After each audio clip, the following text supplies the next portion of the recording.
Praise the Lord. Bible Power Ministry తరపున మీ అందరికీ నా హృదయపూర్వక వందనాలు. ప్రియమైన దేవుని ప్రజలారా, ఈ వీడియోలో చాలా ప్రాముఖ్యమైన విషయాలు నేను పంచుకోబోతున్నాను. ఒక 5 విషయాల గురించి నేను మాట్లాడబోతున్నాను. ప్రతి ఒక్కరికి ఉపయోగకరంగా ఉండేది. దీన్ని విడిచిపెట్టొద్దు, స్కిప్ చేయకుండా వీడియో చూడండి. మీకు ఇంట్రెస్ట్ ఉంటే ఇతరులకు షేర్ చేయండి, సరేనా?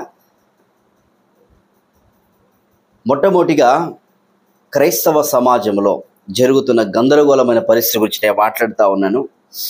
రెండవదిగా అజయ్ బాబు గారు మిస్సింగ్ అని, అరెస్ట్ అని, ఏమయ్యాడో తెలియదని మాట్లాడుతూ దాని గురించి కూడా నేను క్లారిఫై ఇవ్వాలనుకుంటున్నాను. మూడవదిగా క్రైస్తవులు ఎలా రాబోయే దినాలు ఎలాంటి పరిస్థితుల్లో ఉండాలా అనే దాని గురించి నేను తెలియచేయబోతున్నాను. మీరు పాస్టర్ అయినా కావచ్చు, విశ్వాసులైనా కావచ్చు. నాలుగవదిగా ఈ సోషల్ మీడియాలో మనం ఎలా ఉండాలా? సోషల్ మీడియా ఒక వల లాంటిది. దాన్ని ఎలాగా ఉపయోగించుకోవాలి, దాన్ని ఎలా మనం ఆలోచించాలా అనే విషయాన్ని కూడా మీకు నేను స్పష్టంగా తెలియచేయబోతా ఉన్నాను. ఆ తర్వాత ఐదవదిగా ఇప్పుడు ఉన్న పరిస్థితులు మతోన్మాదుల విషయంలో, క్రీస్తు విరోధుల విషయంలో ఎలాంటి ఆలోచన కలిగి ఉండాలో కూడా ఈ 5 విషయాలు గుర్తుపెట్టుకోండి. క్రైస్తవంలో గందరగోళమైన వాతావరణం కనబడుతూ ఉంది. ఇప్పటికే ప్రవీణ్ పగడాల గారి విషయంలో ఆయన మరణించిన తర్వాత అనేకమైన దేవుని సేవకులు, విశ్వాసులు చాలామంది ఏం చేస్తూ వచ్చారంటే ఆయన యొక్క మరణం గురించి విశ్లేషణ చేయాలని, ఆయన మరణం ఎలా జరిగిందో తెలియచేయాలని చాలామంది బయటికి వచ్చి వారి యొక్క ఆలోచన వారు తెలియజేస్తూ వచ్చారు.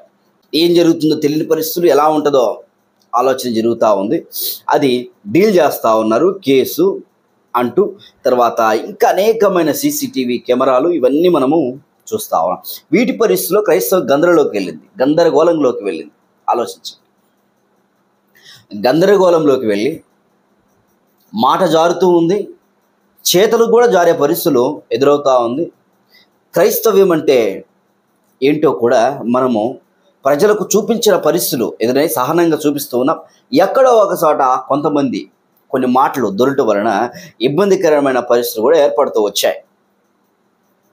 గందరగోళముల మధ్య మనం జీవిస్తూ ఉన్నామని గమనించండి. ఆ గందరగోళాన్ని ఎలా రూపుమాపాలో కూడా తెలుసుకోండి. రెండవదిగా పాస్టర్ అజయ్ బాబు గారి గురించి నేను ఉదయకాలాన్నే పరిచర్యకు వచ్చినప్పుడు ప్రార్థన అయిపోయిన తర్వాత ఆరాధన, బల్ల అన్నీ అయిపోయిన తర్వాత కొంతమంది విశ్వాసులు అడుగుతున్నారు, అయ్యా అజయ్ బాబు గారి గురించి మీ యొక్క ఆలోచన ఏంటి అంటే, అమ్మ వాటి గురించి నాకేం తెలియదు, నేను మొబైల్ చూడక చాలా గంటలైపోయింది, దాన్ని పక్కన పెట్టేశాను అని చెప్పడం జరిగింది. సరే, వాళ్ళు అడిగారు కదా ఏంటో. అజయ్ బాబు అంటే నాకు బ్రదర్ పరిచయమే, ఫోన్ చేసేవారు, నాకు మాట్లాడేవారు, సత్సంబంధమైన సంబంధం కూడా మేము కలిగి ఉన్నాం. కొన్ని సందర్భాల్లో నేను కొన్ని సూచనలు కూడా తనకి ఇవ్వడం జరుగుతూ వచ్చింది. కొన్ని మాటలు కూడా, బ్రదర్ మీరు ఇలా ఉండండి, ఇలా ఉంటే మంచిది అనే విషయాలు కూడా తెలియచేయడం జరుగుతూ వచ్చింది. ఆ తర్వాత వీళ్ళు చెప్పారు కదా ఇలా అరెస్ట్ అయ్యారంట అజయ్ బాబు, బ్రదర్ అలా అరెస్ట్ అయ్యాడని చెప్పగానే నాకు చాలా ఆవేదన వేసింది. అయ్యో, దేవుని యొక్క బిడ్డ, దేవుని కొరకు పోరాడుతున్న వ్యక్తి, మనం చూడగానే అరెస్ట్ అయ్యారని వారి యొక్క భార్య మాట్లాడుతున్న మాటలు కూడా విన్నాను. వారి భార్య మాట్లాడుతున్న మాటలు, 7 గంటలకు వచ్చారండి, వచ్చి శనివారం పూట ఏమి ఇంటిమేషన్ ఇవ్వకుండా తీసుకెళ్ళిపోయారు. ఎక్కడ తీసుకెళ్తున్నారంటే, మేము ఈ పోలీస్ స్టేషన్ పరిధిలో ఉన్నాం, ఈ పోలీస్ స్టేషన్ పరిధిలో అని ఇద్దరు వచ్చి తీసుకెళ్లారు. తర్వాత ఆయన ఏమైపోయాడో తెలియదు, ఇప్పటిదాకా మాకు తెలియట్లేదని ఆమె పాపం ఎప్పుడు రాలే బయటికి. నేను అడిగేవాడిని, బ్రదర్ ఎప్పుడైనా సిస్టర్ని తీసుకురండి, మీరిద్దరూ రండి అని అడిగేవాడిని. మమ్మల్ని పిలిచేవాడు. ఆ విధంగా కలుసుకొని మంచి బంధం కలిగి ఉండి కొన్ని విషయాలు నేను పంచుకుంటూ వచ్చేవాడిని, తను కొన్ని విషయాలు చెప్పేవాడు.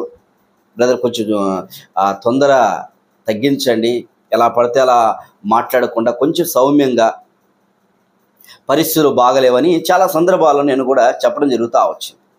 అయితే ఈ మాట వినగానే, తన సహోదరి మాట్లాడగానే నేను అప్పుడే ఫోన్ చేశాను. అయితే లిఫ్ట్ చేయలేదు. ఏంటి ఆ విషయం అని చూస్తూ ఉన్నప్పుడు వారు అన్నగారు వచ్చారు. అన్నగారు కూడా టీవీలో మాట్లాడుతూ ఉన్నాడు. ఇలా తీసుకెళ్లారు మా తమ్ముడి యొక్క పరిస్థితి, తను మాట్లాడుతున్న విషయాలు కూడా నేను గమనించాను. వారి భార్య చాలా వేదనతో, బాధతో, కన్నీరు గారుస్తూ తన సహోదరి తన యొక్క భావాన్ని తెలియజేస్తా ఉంది. నిజమే కదా, ఏంటి పరిస్థితి, ఏం జరిగింది అనే ఎంక్వైరీ చేసినప్పుడు క్లుప్తమైన సందేశం నాకు దొరుకుతూ వచ్చింది. పోలీసు వాళ్ళు తీసుకెళ్లాలంటున్నారు, మన వాళ్ళు వెళ్ళి అక్కడ ఉంటున్నారంటున్నారు. చూస్తే తుకారాం గేట్ చూసినట్లయితే తుకారాం గేట్లో, మేము తుకారాం గేట్కి పోలీస్ స్టేషన్ పరిధి ఉంది, ఆ పిఎస్లోకి మేము తీసుకెళ్ళాం అని చెప్పి పోలీసు వాళ్ళు చెప్పడం జరుగుతూ వచ్చిందని వింటా ఉన్నాం. తర్వాత అక్కడి నుంచి ఇంకొక పరిస్థితి, మేము అక్కడ తీసుకెళ్ళాం, అక్కడే పంపించాం, అక్కడ ఎస్ఐకి ఫోన్ చేస్తే వారు ఇక్కడికి తీసుకొచ్చారు, అక్కడ తీసుకొచ్చారు, అసలు మాకు తెలియదండి అనే మాట్లాడుతున్న విషయాలు చూస్తూ ఉన్నాం. అదొకటి. అయితే తర్వాత వాళ్ళని హైదరాబాద్కి పంపించామండి, ఉప్పల్కి పంపించాం, ఉప్పల్ పిఎస్సి పరిధికి పోలీస్ స్టేషన్ పంపించేసాము, అక్కడ మేము అతన్ని పెట్టాము అంటూ ఉన్నారు. అక్కడ ఎంక్వైరీ చేస్తే అక్కడ కూడా లేరు అని చెప్పడం. మన వాళ్ళు అక్కడ చాలామంది ఉన్నారు, ఇప్పుడు అక్కడ విశ్లేషణ చేస్తూ ఉన్నారు. చాలామంది దేవుని బిడ్డలు కూడా ప్రేమతో వారు వెళ్ళడం జరుగుతూ వచ్చింది. ఈ సమయంలో ఖచ్చితంగా మనం బాధలో ఉన్న వారిని ఆదరించడం కొరకే ఈరోజు నిన్న ఒక దైవ సేవకుడిగా నేను ఈ మాటలు నేను పంచుకుంటూ ఉన్నాను. ఆదరించాలి, ఓదార్చాలి. మీరు చెరసాలలో ఉన్నప్పుడు నన్ను చూడవచ్చుతరా అన్నాడు దేవుడు. ఇప్పుడు నేను దేవుని సేవకునని మౌనంగా నోరు మూసుకొని కూర్చుంటే కుదరదు. నేను దేవుని సేవ చేస్తా ఉన్నాను, మళ్ళీ ఇబ్బంది అయిపోద్దేమో అనుకుంటే కుదరదు. దేవుడే చెప్పాడు, మీరు వెళ్ళండి, ఆదరించండి. మనం వెళ్ళినా ఇక్కడైనా ఆదరణ మాటలు క్రైస్తవులు తెలుసుకోవాలని కొన్ని విషయాలు నేను చెప్తా ఉన్నాను, అంతే. గుర్తుపెట్టుకోండి. ఇది మీకు జెన్యూన్గా అనిపిస్తున్నట్లయితే వినండి నా మాటలు. మన లైవ్ మెసేజ్ కూడా వచ్చింది తెలుసా, ఉదయకాలాన ఆరాధన వర్తమానం, బల్ల వర్తమానం, లైవ్ మెసేజ్, అద్భుతమైన వర్తమానం చూడండి మీరు. అద్భుతమైన వర్తమానం వేయడం జరుగుతూ వచ్చింది. అయితే ఈ సమయంలో మనం అతని గురించి మాట్లాడినప్పుడు ఉప్పల్లో ఉన్నాడని చెప్పడం జరిగింది. ఉప్పల్లో ఎవరు కేసు వేశారు, దాని ఎఫ్ఐఆర్ కాపీ వచ్చి, దాని యొక్క రిపోర్ట్ వచ్చింది, ఎవరు పెట్టారో వచ్చింది, ఉప్పల్లో ఉన్నట్టుగా మనం గమనిస్తూ ఉన్నాం. అక్కడున్న పోలీసు వాళ్ళని అడిగితే వారు చెప్పనట్లుగా కనబడతా ఉంది. కానీ అక్కడ కేసు వేసింది ఎవరని కొంతమంది ఎంక్వైరీ చేసినప్పుడు రవీంద్రారెడ్డి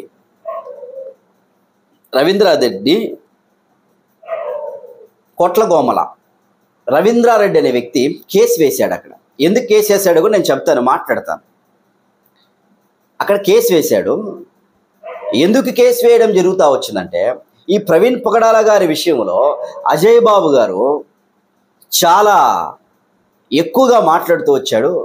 చంపింది మా హిందువులే చంపుతూ వచ్చారు, మా మీద నెపాన్ని మేపుతూ వచ్చారు, కాబట్టి మేము కేసు వేశాము అని తను కేసు వేశాడు. 3వ తారీఖు వేశాడంట కేసు. 3వ తారీఖు కేసు వేశాడని చెప్పడం జరిగింది. దాని కారణం వలన ఇతనిని తీసుకెళ్ళడం జరుగుతుంది. ఆల్రెడీ ఇతనికి థ్రెట్ ఉందని, ఇతని విషయంలో కొంచెము ఇబ్బందికరమైన వాతావరణాలు కొనసాగుతున్నాయని పోలీసు వాళ్ళు కూడా ఎంక్వైరీ చేశారు. ఇతని వేసిన కేసును కూడా తీసుకున్నారు. అర్థమైందా? ఏం కేసు వేశారు అంటే, ఇతను ఎవరంటే హెచ్జాక్ హిందూ సంస్థకు సంబంధించిన ఒక వ్యక్తి, పోరాడే వ్యక్తి. విఎన్ఎస్ 299/300 సెక్షన్ కింద విఎన్ఎస్ 299/300 అనే దాని మీద వేయడం జరుగుతొచ్చింది. ఇతను మదిశెట్టి అజయ్ బాబు ఎర్రప్ప అని అంటారు. ఎర్రప్ప బ్రదర్ పేరు ఎర్రప్ప. నేను అడుగుతూ వచ్చాను, ఏం పేరు బ్రదర్ మీ పేరు అంటే, నా పేరు ఎర్రప్ప. ఆ తర్వాత యేసుక్రీస్తుని అంగీకరించిన తర్వాత అజేయుడిగా దేవుడు లేచాడు. అజేయత్వాన్ని నాకు అజయ్ బాబు అని మా నాన్నగారు పెడుతూ వచ్చారని చెప్పడం జరుగుతూ వచ్చింది. వారిది భద్రాది కొత్తగూడెము, ఖమ్మంలో నివాసం చేస్తూ ఉన్నారు. అయితే 3 years నాన్ అవైలబుల్, దాని ప్రకారం వేశాము అన్నట్లుగా పోలీసు వాళ్ళు చెబుతున్నారని కొంతమంది ఇచ్చిన సమాచారం మేరకు నేను చెప్తా ఉన్నాను ఈ విషయం. అజయ్ బాబు గారు మాట్లాడారు, హిందూ దేవతలను వేద దేవతలు దూషించాడు, ఇలా మాట్లాడుతూ వచ్చాడు, మాట్లాడారని అరెస్ట్ చేశారని అంటూ ఉన్నారు, చెప్పడం జరుగుతూ వచ్చింది. ఒకవేళ తను మాట్లాడిన మాటలలో తీవ్రకరమైన పరిస్థితులు మాట్లాడవచ్చు. ఈ మధ్యగా ఈ విషయంలో చాలామంది తీవ్రతరమైన మాటలు మాట్లాడుతూ వచ్చారు. ఇంకొక వ్యక్తి జాన్ బెన్నీ అనే సహోదరుడు కూడా తాను కూడా ఒక పురుషమైన పదజాలం, మేము బైబిల్ పక్కన పెడితే ఎలా ఉంటామో మీరు చూస్తారా, ఓచకోత కోస్తాం, అవి క్రైస్తవుడు అనవలసిన మాటలేనా, ఇలాంటి వాటి వలన క్రైస్తవాన్ని చాలా చెడ్డ పేరు వస్తుంది. గుర్తుపెట్టుకో, దేవుడు మనకు చెప్పిన మాట ఏంటి? సహనంగా ఉండండి, పగదిచ్చువాడు నేనని చెప్పి ఆయన పగదిచ్చుకుంటూ వచ్చాడు. చాలామంది ఈ పగడాల ప్రవీణ్ గారి విషయంలో చాలామంది బయటకు వచ్చి వ్యర్థంగా నోటిని ఉపయోగిస్తూ వచ్చారండి. కార్యం జరుగుతుంది, చేస్తాడు దేవుడు. ఎంతగా మనము చేసిన వలన ప్రయోజనం ఏముంది? వచ్చిందా బయటికి? ఏమైనా అవమానం రాదా? ధర్నాలు చేశారు, రాష్ట్రం మంచిది, సంతోషం, బట్ నోటిని చాలా అదుపులో పెట్టుకోవాలి కదా. ఇలాంటి పరిస్థితుల వల్ల చాలా ఇబ్బంది ఏర్పడుతుంది. అజయ్ బాబు గారు కూడా అతను వేసిన ఎంక్వైరీ ఏంటంటే సిగ్నేచర్ స్టూడియో, ఆ తర్వాత ఇంకా మా దేవతలను ఇలా మాట్లాడుతూ వచ్చాడని మాట్లాడడం జరుగుతూ వచ్చింది. నేను చెప్తున్నాను, ఒకవేళ క్రైస్తవులు ఇలాంటి వారు మాట్లాడినా పొరపాటు నొప్పుకుంటారు, బట్ మిగతా వాళ్ళకి ఇలాంటి పరిస్థితి వస్తూ ఉంది, జాగ్రత్త ఉండండి. నేను చెప్తున్నాను, ఇంతకు మునుపు చాలామంది క్రీస్తు విరోధులు, అంటే క్రీస్తుకు వ్యతిరేకంగా మాట్లాడేవారు, మత ఉన్మాదంతో నింపబడిన వారు చాలామంది లేరా? కనపడలేదా మీకు? వాళ్ళ మీద ఎన్ని కేసులు పెట్టలేదు? ఎన్ని కేసులు వాళ్ళ మీద పెట్టలేదు? ప్రతి చోట మొన్న విజయవాడలో కేసులు పెట్టారు రాధా మనోహర్ అనే వ్యక్తి మీద. ఆ వ్యక్తి మీద ఎన్ని కేసులు పెట్టారు? అరెస్ట్ చేశారా? ఎంతగా మాట్లాడారు బొకడా బైబిల్.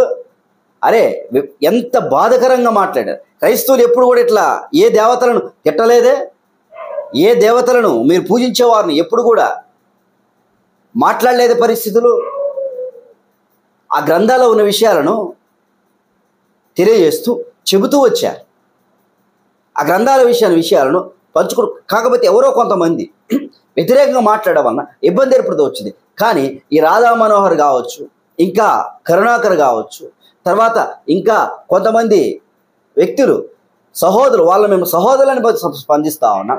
వారు ఎన్నో మాటలు మాట్లాడారు, బైబిల్ మీద చెడ్డ ప్రలేపనలు చేస్తూ వచ్చారు, డిబేట్లు పెడుతూ వచ్చారు, ప్రతిరోజు రోజుకొక విధానంలో మాట్లాడుతూ వచ్చారు. వారి గురించి ఎన్ని కేసులు పెట్టినా ఏమైనా స్పందించారా? స్పందించలేదు. ఎంబటే ఇప్పుడు వచ్చి తీసుకెళ్ళిపోయినామని మాట్లాడుతూ ఉన్నారు. అది కొంచెము బాధకరమైన సంఘటన. ఇప్పుడు ఇతన్ని అరెస్ట్ చేసినప్పుడు మమ్మల్ని ఎంత బాధ పెట్టి క్రైస్తవ్యాన్ని దూషించి క్రీస్తును వక్రీకరణ చేసి బైబిల్లో ఒకటి ఉంటే వాళ్ళు వక్రీకరణ చేసుకొని మాట్లాడుతూ వచ్చారు. వాళ్ళు మాట్లాడితే మీ గ్రంథాల్లో ఉన్నది కదా మాట్లాడదా అంటారు. క్రైస్తవులు ఏమంటారు? డిబేట్లు పెట్టుకున్నప్పుడు మేము కూడా మీ గ్రంథాల్లో ఉన్నది కదా మాట్లాడింది అంటారు. దీనివల్ల ఏమైపోతా ఉంది? మానవత్వం మంట కలిపిపోతా ఉంది. దీనివల్ల ఒకరికొకరు పేరు ప్రఖ్యాతుల కొరకు ప్రయాసపడుతున్నారు తప్ప దేవుని సువార్త ఎక్కడుంది? సువార్త ఎక్కడ కనబడతా ఉంది? మన పితరులైన భారతదేశం సంబంధించిన వ్యక్తులైన వారు చెప్పిన వారు నీతి వాక్యాలు ఎక్కడైపోయినాయి? ప్రయోజనం లేదు. అయితే తుకారాం గేటు దగ్గర ప్రవీణ్ గారి మీద ఇంకొక వ్యక్తి కేసు వేశాడు. ఇది జాగ్రత్తగానండి. తుకారాంలో ఇంకొక వ్యక్తి కేసు వేశాడు. అతని పేరేం పేరు? జోసఫ్, ఆరోగ్య స్వామి జోసఫ్ అతని పేరు. ఆరోగ్య స్వామి జోసఫ్ అనే వ్యక్తి 4వ తారీఖున కేసు వేశాడని చెప్పలేదు. అతనే బయటకు వచ్చి చెప్పాడు, నేనే కేసు వేశాను, మా యొక్క విగ్రహాలను పడగొట్టమని చెప్పాడు, మా విగ్రహాలను కోల్చమని చెప్పాడని మాట్లాడుతూ ఉన్నాడు. ఇతను చాలా ఇబ్బంది పెడతా ఉన్నాడు, ఇబ్బందికర మాట్లాడుతూ చివరికి ఏమంటున్నాడు? జై హింద్ అంటున్నాడు. ఇతను క్రైస్తవుడేనా? మరి క్రైస్తవుడు వేసాడా లేకపోతే ఇతను వేసాడు? ఎవరు అర్థం కావట్లేదు. ఎవరు వేశారో కేసు అర్థం కాని పరిస్థితి. క్రైస్తవ్యాన్ని ఇంత ప్రమాదకరమైన పరిస్థితులు వెళ్ళిపోతా ఉంది. ఒక క్రైస్తవుడు వేశాడు. దీని విషయంలో కూడా మనము జాగ్రత్తగా ఉండాలి. బైబిల్లో రాయబడిన మాటను జ్ఞాపకం చేసుకుంటాం. పగ తీర్చుడు నా పని, నేను చేస్తానన్నాడు. దేవుడు చేస్తాడు. మనం ప్రార్థన పూర్వకంగా పోడదాం, చట్ట ప్రకారంగా వెళ్దాం, నోటిని జాగ్రత్త పెట్టుకోవాలి. నేను చెప్పేది అది. తర్వాత చూడండి పరిస్థితులు ఎలా ఉంటున్నాయంటే, తర్వాత ప్రవీణ్ గారి మీద ఐటీ ఇన్ఫర్మేషన్ టెక్నాలజీ సోషల్ మీడియాను దుర్వినియోగం చేస్తూ ఉన్నాడని చెప్పి దాని మీద కూడా కేసు వేయడం జరుగుతూ వచ్చు.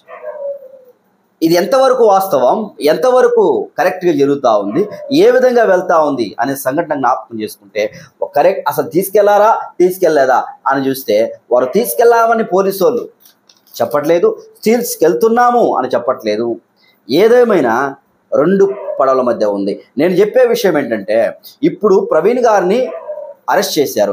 ఏదో ఆయన మాట్లాడాడని, తిట్టాడని, ఇలాగ చేస్తూ వచ్చాడని మాట్లాడని అన్నారు. కానీ ఇంతవరకు ఇప్పుడు కొన్ని సంవత్సరాల నుంచి క్రైస్తవం మీద బుక్స్ రాస్తూ, క్రైస్తవం దూషిస్తూ, రోజుకొక మాట్లాడుతూ ఒక గుంపులాగా తయారైన వ్యక్తుల విషయంలో మీరు ఎందుకు చర్య తీసుకోలేకపోతా ఉన్నారు? అది మీకు తప్పనిపివ్వడం లేదా? అది మీకు తప్పుగా అనిపించడం లేదా? అర్థం చేసుకుందాం. మూడవ సంఘటన ఏంటో తెలుసా? చాలామంది సోషల్ మీడియాలో ఈ బిగ్ టీవీ అనేవారు, తర్వాత ఇంకా ఆర్టీవీ అనేవారు, ఇంకా చాలామంది news channels, ABN, TV9, NTV, something చాలా న్యూస్ ఛానల్ దేని కొరకు ప్రయాసపడుతున్నారంటే విపరీతమైన సిగ్నేచర్ స్టూడియో, సుమన్ టీవీ, ఇవన్నీ ఎవరో ఒకరిని మతములకు సంబంధించిన వ్యక్తిని, ముస్లిం కావచ్చు, హిందూ కావచ్చు, క్రిస్టియన్ కావచ్చు, ఎవరో ఒక వ్యక్తిని గట్టిగా మాట్లాడతారు, కోపంతో ఆవేశంతో వాళ్ళని తీసుకొస్తారు. ఇతను ఇంటర్వ్యూ చేస్తారు, పక్కన వాళ్ళని తీసుకొస్తారు. వ్యర్థమైన క్వశ్చన్ ఒకటి వేస్తారు, అతనికి కోపం వస్తుంది. ఆ కోపాన్ని ఇతను మాట్లాడతాడు, ఆ కోపాన్ని అతను చూపిస్తాడు, వాగ్వాదం జరుగుతుంది. దాన్ని తీసుకొని వీడియోలు అప్లోడ్ చేస్తారు. టీవీలు కావని, మొబైల్ కావని, దేంట్లో ఇన్స్టాగ్రామ్లో కానీ, యూట్యూబ్లో కానీ పెట్టగానే వారి యొక్క ఛానల్ గ్రోత్ అయిపోద్ది. ఇప్పుడు బిగ్ టీవీ చూశారు కదా మీరు. బిగ్ టీవీ విషయంలో బిగ్ టీవీ ఎవరో చూసేవారు లేరు, ఎక్కువ, చాలా తక్కువ. ఎప్పుడు ప్రవీణ్ గారి యొక్క మర్డర్ జరిగిందో, ప్రవీణ్ గారి యొక్క మరణం సంభవిస్తూ వచ్చిందో, చనిపోయాడో, అప్పటి నుంచి హైక్ అయిపోయింది. ఎక్కడ బట్టిన వీళ్ళే కనబడతారు, ఎక్కడ బట్టిన వీళ్ళే ఉంటారు. మంచిని తెలియచేయి, మంచిని కోపము, క్రోధము, ద్వేషాన్ని కలిగించే మాటల ద్వారా ఏం ప్రయోజనం వస్తుంది? సోషల్ మీడియా అలా తయారైపోయింది. సోషల్ మీడియా చాలా దౌర్భాగ్యం తయారైపోయింది. ఇప్పుడు నేను జ్ఞాపకం చేస్తున్నాను, ఐటీ సోషల్ మీడియా దుర్వినియోగం చేశానని చెప్పి మాట్లాడుతున్నారు. ఎంతమంది బట్టలు లేకుండా తిరుగుతూ ఉన్నారు, ఎంతమంది ప్రాంక్ వీడియోలు చేస్తూ ఉన్నారు, ఎంతమంది అశ్లీలమైన వీడియోలు పంపిస్తూ ఉన్నారు, బూతు మాటలు మాట్లాడుతున్నారు, సినిమాలు చూసి. మరి ఎవరైనా అరెస్ట్ చేశారా? పడుచుకున్నారా? క్రైస్తవుడు అనేసరికి ఇలాంటి పరిస్థితి. అర్థం చేసుకుందా? పరిస్థితులు బాగలేవు. మూడవ సంఘటన సోషల్ మీడియా దుర్వినియోగం గురించి మాట్లాడు. 4వ సంఘటన క్రైస్తవుడు ఎలా ఉండాలి ఈ దినాల్లో సోషల్ మీడియా విషయం. జాగ్రత్తగా మీరు క్రైస్తవులారా, విశ్వాస సమాజం నేను చెప్పేది ఏంటంటే, మీరు కూడా ఉప్పొంగొద్దు. ఎందుకని అనవసరంగా ఉప్పొంగి ఏం జరుగుతుందో, అసలు ఏం జరుగుతుందో ప్రపంచ పనులేం లేవా మీకు? వాక్యం చదువుకోలేరా? బైబిల్ చదువుకోలేరా? ఏం పనులు లేవా? పనులు లేనట్టు సెల్లు ముందర వేసుకొని కూర్చొని చూసుకుంటా ఉన్నారే. సెల్లు ముందేసుకొని పిల్లల్ని పట్టించుకోరు, ఎవరిని పట్టించుకోరు. ఏం జరిగింది అసలు? అరే, మన రైల్వే స్టేషన్ చూస్తుండే అదే ప్రవీణ్ గారి గురించి ఏం జరిగింది? ఏదో జరుగుతుంది కదండి. మనస్సును డిస్టర్బ్ చేసుకుని ఏం ప్రయోజనం? ఆ టీవీ ఛానల్ వారికి, ఆ సోషల్ మీడియా వాళ్ళకి లైకులు పెరుగుతాయి, డబ్బు వస్తుంది, పేరు వస్తుంది, పదవి వస్తుంది. మీకేం వస్తుంది? అనవసరంగా పని చేసుకోండి ఏదన్నా. లేకపోతే దేవుని సువార్త వాక్యం చెప్పండి, 4 ఇండ్లు దేవుని వాక్యం వెళ్ళి సువార్త ప్రకటించండి, ఆదరించండి, ఓదార్చండి. లేకపోతే ఇలా బయటకు వచ్చి మీకు తెలిసిన విషయాలు, కొన్ని విషయాలు పంచుకొని తెలియచేయండి. క్రైస్తవ్యంలో సోషల్ మీడియా చాలా ప్రభావం చేస్తూ ఉంది. అర్థం చేసుకోండి. దీనివల్ల ఆత్మీయత దిగజారిపోద్ది, మనకి ప్రార్థన భారం తగ్గిపోద్ది. ఎప్పుడు ఆ టీవీ, ఈ వారం నుంచి ఏం జరుగుతూ ఉంది ప్రవీణ్ గారి గురించి అదే చూస్తున్నా, ఎక్కడ బట్టినా అదే, ఎవరు బట్టినా అదే. ఇప్పుడు నేను ప్రత్యేకంగా రావడానికి కారణం ఏంటంటే, నేనేదో ఫేమస్ కావడానికి, నేనేదో తెలియజేయడం రాలేదండి. ఒక క్రైస్తవుడైన వ్యక్తి బాధ ఇబ్బందులు ఉన్నాడు కాబట్టి క్రైస్తవ ప్రపంచాన్ని తెలియజేద్దామని, క్రైస్తవ ప్రజలకు, అలాగే హైందవులకు, ముస్లింలకు తెలియజేయాలని ఉద్దేశంతోనే బయటికి రావడం జరుగుతా ఉంది. ప్రవీణ్ గారికి, అజయ్ బాబు గారికి నేను చెప్తున్న మాట ఏంటంటే, తను కూడా చాలా సందర్భాల్లో నోటిని అదుపు చేసుకోకుండా చాలా రకమైన మాటలు, మా బూతులు కూడా వచ్చాయి తనతో. నేను మాట్లాడుతూ వచ్చాను తన విషయం. దయచేసి అలా మాట్లాడదు బ్రదర్, మనం క్రిస్టియన్, దేవుని నమ్మిన వ్యక్తులు అంటే. తను అంటాడు, అన్ని జనులు ఎంతగానో తిడుతున్నారయ్యా, ఎంతమంది నన్ను బాధ పెడుతున్నారు, ఇబ్బంది పెడుతున్నారంటే వాళ్ళ ఫోన్లు ఎత్తొద్దు, మౌనంగా ఉండండి. ఎందుకు మనకు? నాకు కూడా ఫోన్ చేస్తారు చాలామంది ఫోన్ చేస్తారు. ఎమ్మటే స్టార్టింగ్ ఏం చేస్తారు తెలుసా? వాళ్ళు ఫోన్ చేసినమ్మటే ప్రైజ్ లార్డ్ అంటారు, ప్రైజ్ లార్డ్ బ్రదర్ అంటారు. ఓహో క్రైస్తవుడేమని చెప్పి ఫోన్ ఎత్తుతాం. మనమే ఏదో పరిస్థితులు, ఏదో సమస్యలో, ప్రేరో ఏదో ఉంటుంది, ఎమ్మటే ఫోన్ ప్రార్థన కోసమని అనుకొని ఫోన్ ఎత్తుతాం. లేకపోతే వేరే వాళ్ళు ఫోన్ ఎత్తుతారు, మాట్లాడతారు. ఇదిగో ఇట్లా బ్రదర్ అంటారండి, ఇస్తారు ఫోన్, ఇవ్వగానే మాట్లాడతాం. ఎమ్మటే వారు బూతులు మాట్లాడతారు, ఎమ్మటే కట్ చేస్తాం ఫోన్. హృదయము బాధ, ఏంటి వీళ్ళకి నోటికి ఇట్లా వస్తాయి అనిపించే పరిస్థితి. అక్కడ సోషల్ మీడియా విషయంలో కూడా క్రైస్తవులు జాగ్రత్తగా ఉండాలి, ఇబ్బంది పడకూడదు. మనం ఆత్మీయత దిగజారిపోద్దే, ఉద్రేకం చూపించొద్దు. దేవుడు సహాయం చేస్తాడు, కృప చూపిస్తూ ఉంటాడు. కాకపోతే జరిగిన పరిస్థితి ఖచ్చితంగా మాట్లాడాలి, మాట్లాడండి. ఇలాంటి విషయాలు జరిగినప్పుడు ఖచ్చితంగా మాట్లాడండి. దేవుడు కార్యాచరణ తీసుకొస్తూ ఉంటాడు. మన మాట కూడా జాగ్రత్తగా ఉండాలి సుమా. వాళ్ళంటే క్రీస్తును ఎరగని వారు, వారి నోటి నుంచి పదే అయ్యే మాటలు వస్తాయి. మనం కూడా అదే మాట మాట్లాడితే ఎట్లా? అది మర్యాదనా, సభ్యతనా? మనం మాట్లాడకూడదు అట్లాంటి. వారు మాట్లాడే కదా నేను మాట్లాడు. దేవుడు ఏమన్నాడు బైబిల్లో? బూతులు రాలిపోతే నీ నోటి నుంచి సహనం కలిగి దేవుడు చెప్పినట్లుగా మనం చేద్దాం. క్రైస్తవుడికి దేవుడే తోడు, ఆయన మన పక్కనున్నాడు, కార్య జరిగిస్తూ ఉంటాడు. అజయ్ బాబు గారి విషయంలో కావచ్చు, ఇక రాబోయే దినాల్లో క్రైస్తవుల విషయంలో, క్రైస్తవులైన వారు, పాస్టర్స్ అయిన వారు కొంచెము జాగ్రత్తగా మనం ఉండవలసిన పరిస్థితులు ఏం కాదండి. ఆ దినాల్లో 2000 సంవత్సరాల గురించి రోమా సామ్రాజ్యము క్రైస్తవులను చంపి కొట్టి అనేకమైన పత్రికలు రాశారు తెలుసా క్రైస్తవుల మీద.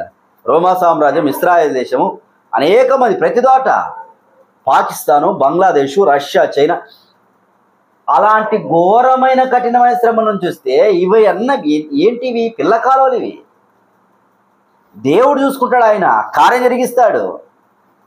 ఎంతోమంది బుక్స్ రాశారండి, నాతో మాట్లాడతా బుక్స్ రాశారండి, తిడుతున్నారండి, రోజు వీడియోలు పెడుతున్నారు. ఎంతోమంది దేవుని ఎరిగిన వారు కూడా నరకమునకు వెళ్తున్నారండి. ఏది దేవుడు పట్టించుకోడా అంటే ఉందేండి, ఛాన్స్ ఉంది. చూస్తున్నాడు ఆయన, చూస్తున్న దేవుడు ఆయన, చూడకుండా మానే దేవుడు కాదు, చూస్తున్నాడు, చేయవలసిన కార్యం జరిగిస్తాడు. మీరు భారంతో ప్రార్థన చేయండి, కన్నీటి ప్రార్థన చేయండి, ఉపవాస ప్రార్థన చేయండి. మనకున్నది వారిది లోక సంబంధమైన అండ అయితే, మనకు ఆత్మ సంబంధమైన అండ ఉన్నది. మనకు పరలోకమును సమస్తము సృష్టించిన దేవాదేవుడు మనకున్నాడు. ఆయన మనకున్నప్పుడు మనం భయం ఏంటి? భయపడాల్సిన అవసరం ఏంటి? చేయవలసి చేస్తాడు దేవుడు. చంపుతారా? కొడతారా? కొట్టని. దేవుడు చేసే కార్యాన్ని దేవుడు చేయడానికి సిద్ధంగా ఉన్నాడు. కాబట్టి ఈ సమయంలో అజయ్ బాబు గురించి, బ్రదర్ గురించి భారంతో ప్రార్థన చేయాలి. కుటుంబం వేదనలో ఉంది, కష్టములో ఉంది, ఎక్కడున్నారో తెలియదు అన్నట్లుగా ఉంది. సేఫ్గా ఉన్నాడు, తను త్వరలోనే బయటకు వస్తాడు. పోలీసు వాళ్ళు చెప్తున్న మరలా ఇంకొక సంఘటన ఏదో తెలుసా? జరుగుతున్న అల్లర్లను బట్టి ఇతని మీద థ్రెట్ ఉందని, మేము తీసుకెళ్ళిపోయామని వారు చెప్తా ఉన్నారు.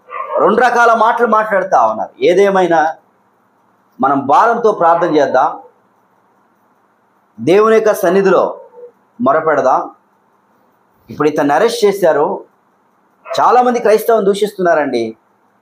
ప్రభుత్వాలు స్పందించండి. మేము ఎవరిని కొట్టేవారం కాదు, తిట్టేవారం కాదు, చంపేవారం కాదు, నరికేవారం కాదు, ఏమి చేసేవాళ్ళం కాదు. సువార్త ప్రకటిస్తున్నాం. మేము యేసుక్రీస్తు వచ్చిన వార్త మీరు ప్రకటించండి. ప్రతి ఒక్కరికి మతపరమైన స్వేచ్ఛ ఉంది కదా, ప్రతి ఒక్కరికి మతపరమైన స్వేచ్ఛ ఉంది కదా, మీరు ప్రకటించుకోండి. మేము ప్రకటించుకుంటున్నప్పుడు మా దగ్గరకు వచ్చి ఎందుకు ప్రకటిస్తున్నాం అని చెప్పి మాట్లాడే పరిస్థితి ఏంటి?